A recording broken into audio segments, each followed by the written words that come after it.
दोस्तों, भगवान श्री कृष्ण ने गोवर्धन पर्वत उठाया था ताकि ब्रजवासी इंद्र के प्रकोप से बचे रहें, सुरक्षित रहें।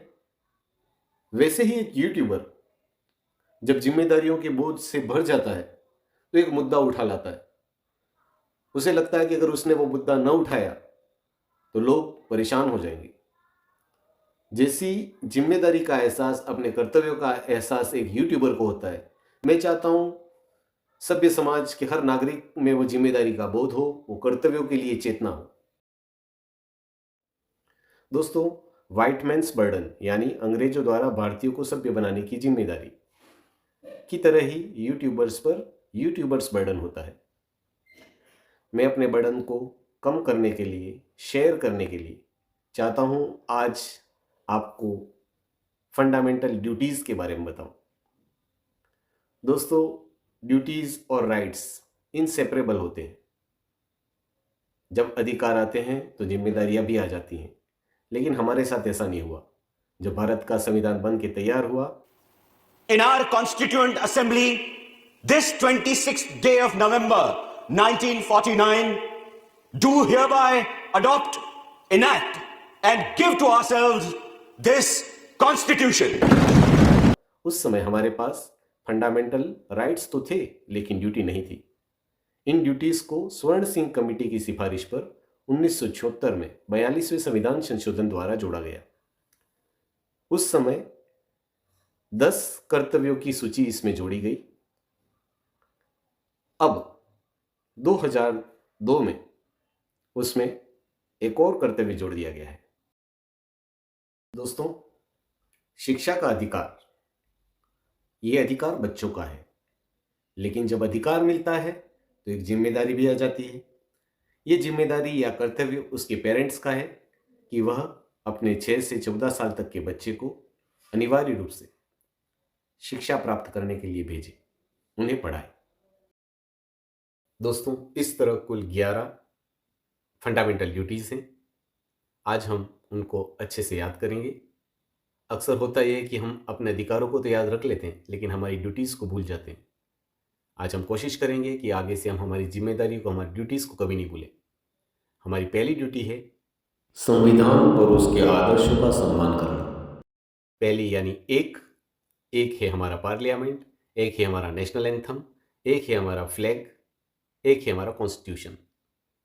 हमें इन सब का सम्मान करना है, यह हमारा पहला कर्तव्य है। दोस्तों, हमारी दूसरी ड्यूटी है स्वतंत्रता के लिए राष्ट्रीय संघर्ष को प्रेरित करने वाले महान आदर्शों को संजोना और उनका पालन करना। राष्ट्रीय संघर्ष को प्रेरित करने वाले आदर्श कौन से थे? वो थे जस्टिस, नेशनलिज्म, इक्वालिटी, फ्रीडम। दोस्तों, इन आदर्शों को सिंबलाइज करने के लिए देश में यूनिटी बने, सॉलिडरिटी आए, उसके लिए 2 सिंबल थे, ब्रेड एंड लोटस। 2 सिंबल थे। हम यहां तक कि गांधी और नेहरू, सुभाष और भगत, इन जैसे पेयर को भी बना सकते हैं। और इन पेयर्स को देखकर हमें ये रिकॉल करना है कि ये वो आदर्श हैं जिन्होंने राष्ट्रीय संघर्ष को, नेशनल फ्रीडम स्ट्रगल को मोटिवेट किया। तो इस तरह हमें जब भी दूसरे नंबर की ड्यूटी आए, तब हमें यह ध्यान आ जाएगा कि हमारे राष्ट्रीय संघर्ष को प्रेरित करने वाले महान आदर्शों को संजोना और उनका पालन करना। दोस्तों, तीसरी ड्यूटी है, तीसरा यानी तीन एलिमेंट्स हैं इसमें, सॉवरेनिटी, यूनिटी और इंटीग्रिटी, संप्रभुता, एकता और अखंडता। हमारी जिम्मेदारी है कि हम देश में इन चीजों को बनाए रखें। एंटी नेशनल स्लोगन न लगे, भारत मेरे टुकड़े होंगे इंशाअल्लाह। देश को तोड़ने की बात ना हो, देश में अलगाववाद ना हो, एकता बनी रहे, अखंडता बनी रहे। ये हमारी जिम्मेदारी है। दोस्तों, ये था तीसरी ड्यूटी, तीसरा कर्तव्य। दोस्तों, सोचो कि कोई बड़ा युद्ध छिड़ गया है।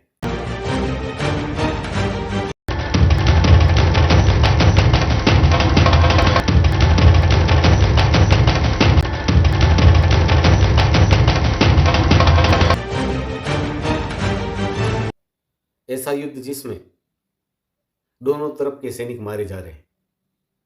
हमारे सैनिक आ रहे हैं, उसको 4 और सैनिक उसके ताबूत को उठा के चल रहे हैं। 4 लोग चल रहे हैं। हम उस मंजर को देखकर, उस नज़ारे को देखकर बड़े इमोशनल हो रहे हैं। देश को हमारी ज़रूरत है। अगर हम ऐसे समय पर देश की सेवा में आगे नहीं गए तो 4 लोग क्या कहेंगे? हमें उन 4 लोगों का सोचना है। 4 से हमें याद आ जाएगा, देश जब हमें आह्वान करे, जब हमें बुलाए, तब हम उसकी सेवा में आगे बढ़े, आगे आए। यही हमारी 4th ड्यूटी है। दोस्तों, 5वां कर्तव्य, 5 से हमें याद आना चाहिए पांडव, जो 5 थे जिनके बीच प्रेम, सद्भाव और भाईचारा था। भाषाई, क्षेत्रीय विविधता के बावजूद आपस में प्रेम, सद्भाव और भाईचारे की भावना रहे, ये हमारा कर्तव्य है। 5वें कर्तव्य में ही पांडवों की पत्नी यानी द्रौपदी, जिसका अपमान हुआ था, एक महिला का अपमान न हो, महिला का अपमान हो, ऐसी प्रथाओं को त्याग देना, ये भी हमारा कर्तव्य है। तो ये था 5वां कर्तव्य। दोस्तों, जब 6ठे कर्तव्य की बात आए तब आपको याद आनी चाहिए क्रिकेट।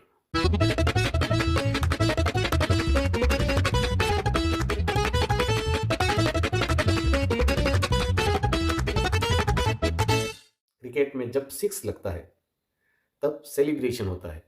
खास करके आईपीएल जो अलग अलग वेन्यू पे होता है, कभी साउथ इंडिया में, कभी पंजाब में, कभी दिल्ली में, कभी राजस्थान। जब 6 या बाउंड्री लगती है तब सेलिब्रेशन होता है, और उस सेलिब्रेशन में हमें उस क्षेत्र विशेष की संस्कृति की झलक देखने को मिलती है। उनका पहनावा, उनका नृत्य, उनके गाने। तो जब भी बात आएगी 6ठे कर्तव्य की, तो हमें हमारे देश की संस्कृति और उसकी समग्र विरासत की रक्षा का ख्याल आना चाहिए। दोस्तों, ड्यूटी नंबर 7 से याद आना चाहिए 7 सिस्टर। नॉर्थ ईस्ट के 7 राज्य, जहाँ पर बहुत ही ज़्यादा बायोडाइवर्सिटी है। वहाँ पर पर्वत हैं, वहाँ पे झील हैं, नदियाँ हैं, वन हैं, वन्य जीव हैं। तो जब पर्यावरण और वन्य जीवों की रक्षा से संबंधित कर्तव्य की बात आए तो 7 सिस्टर याद आएगा, और 7 सिस्टर से याद आएगा हमको ड्यूटी नंबर 7। दोस्तों, हमारा 8वां कर्तव्य ये है कि हम हमारे अंदर साइंटिफिक टेम्परामेंट को डेवलप करें, अंधविश्वास से दूर रहें। 8 को हम इस कर्तव्य से इस तरह से रिलेट कर सकते हैं कि 8 का अंक विज्ञान में इनफाइनाइट के सिंबल से मिलता जुलता है, डबल हेलिक्स ट्विस्टेड डीएनए से मिलता जुलता है। तो जब हम 8 देखेंगे तो हमको डीएनए और इनफाइनाइट की आकृति दिखनी चाहिए। वो जब दिखेगी तो हमें याद रहेगा कि हमें साइंटिफिक टेम्परामेंट डेवलप करना है, हमारे अंदर ह्यूमनिज्म होना चाहिए। इसके अलावा हमें चीज़ों को एक्सप्लोर करने की टेंडेंसी होनी चाहिए, इंक्वायरी का सेंस होना चाहिए और रिफॉर्म लाना चाहिए। हमारे ज्ञान में लगातार अभिवृद्धि करनी चाहिए। तो ये है हमारा 8वां कर्तव्य। 8 यानी इनफाइनाइट का साइन या डीएनए जैसा दिखना। दोस्तों, अगला कर्तव्य यानी 9th नंबर। 9 से याद आना चाहिए wine. 9 sounds like wine, 9 wine. तो जब आदमी वाइन पीता है, शराब पीता है, तब वो ओरिएंटेड नहीं रहता, वो हिंसा करता है, वो सार्वजनिक संपत्ति को नुकसान पहुंचाता है। 9 से हमें याद आना चाहिए वाइन। हमारा 9वां कर्तव्य यह है कि हम सार्वजनिक संपत्ति को कभी नुकसान न पहुंचाएं, हिंसा आदि से दूर रहें। दोस्तों, 10वां जो कर्तव्य है वो हमें कहता है कि हमें लगातार व्यक्तिगत और सामूहिक गतिविधि के समस्त क्षेत्रों में उत्कृष्टता के लिए प्रयास करने चाहिए, ताकि हमारा राष्ट्र गौरवान्वित हो सके। राष्ट्र को गौरवान्वित करने वाले भारत रत्न सचिन तेंदुलकर की जर्सी का नंबर भी 10 था। तो हमें 10 सचिन की जर्सी, और उससे हमें ये कर्तव्य का एहसास होता है कि हमें लगातार प्रयास करने चाहिए एक्सीलेंस के लिए, उत्कृष्टता के लिए, और देश का, राष्ट्र का गौरव बढ़ाना चाहिए। दोस्तों, 11th ड्यूटी जो है वो सबसे आखिर में सन 2002 में 86th कॉन्स्टिट्यूशनल अमेंडमेंट के द्वारा जोड़ी गई। इसमें प्रावधान है कि हम 6 से 14 वर्ष तक के बच्चे को अनिवार्य रूप से स्कूल भेजें, शिक्षित करें। जब हम बच्चे को शिक्षित करते हैं तब 1 और 1 2 नहीं, बल्कि 1 और 1 11 होते हैं। 11 नंबर का जो हमारा कर्तव्य है, वो इसी से संबंधित है कि हम बच्चे को शिक्षित करें। आई होप कि इस तरह से हमने जब इसको पढ़ा है, तो हम ज़रूर इस चीज़ को याद रखेंगे, कभी भूलेंगे नहीं। एक बार मैं समराइज़ कर देता हूँ। हमारा पहला कर्तव्य एक है, तो एक पार्लियामेंट, एक एंथम, एक फ्लैग, एक कॉन्स्टिट्यूशन, हमें उनका सम्मान करना है। 2, हमारे जो स्वतंत्रता संग्राम, फ्रीडम फाइट के लिए जो इंस्पायर करने वाले आइडियल्स थे, हमने याद किया था रोटी और कमल, bread and lotus, Gandhi, Nehru, Subhash Bhagat. 2, तो दूसरा कर्तव्य हमारा ये है, हमें उनका सम्मान करना है। तीसरा, सॉवरेनिटी, यूनिटी और इंटीग्रिटी, उनका सम्मान करना है। फोर्थ में, देश जब समस्या में हो, हमें आह्वान करे तो हमें उसकी रक्षा में जाना है। फिफ्थ में, पांडव, ब्रदरहुड और महिला सम्मान से संबंधित है। दोस्तों, 6 नंबर का जो हमारा कर्तव्य है, ड्यूटी है, वो ये है कि हम हमारी संस्कृति को सहेजें, उसकी विरासत को बचाए रखें। 7 नंबर की जो ड्यूटी है, वो 7 से 7 सिस्टर, जो कि बायोडाइवर्सिटी रिच प्लेसेस हैं, वहाँ पे वन है, वन्य जीव हैं, उनके संरक्षण से संबंधित है। पर्यावरण से संबंधित जो कर्तव्य है वो 7 नंबर है। 8 यानी 8 इनफाइनाइट जैसा दिखता है, डीएनए जैसा दिखता है। तो 8th नंबर जो है वो साइंस से संबंधित है, हम साइंटिफिक टेम्परामेंट डेवलप करें। इसके अलावा हमारे में अंधविश्वास कम हो, ये हमारा कर्तव्य होना चाहिए। 9th जो ड्यूटी है, 9 यानी वाइन, मैंने आपको बोला था 9 साउंड्स लाइक वाइन। तो हमें हिंसा को नहीं करना है और सार्वजनिक जो संपत्ति उसे नुकसान नहीं पहुंचाना है। 10 से हमें सचिन तेंदुलकर की जर्सी याद आनी चाहिए, जिन्होंने अपने व्यक्तिगत प्रयासों से उत्कृष्टता को हासिल किया और राष्ट्र का गौरव बढ़ाया। 11 1 एंड 1 11 हो जाते हैं जब हम बच्चे को पढ़ने भेजते हैं। दोस्तों, आशा करता हूँ आप सभी को ये अपना टाइम पास या लेक्चर पसंद आया होगा। So, thanks for watching. Take care. Bye bye.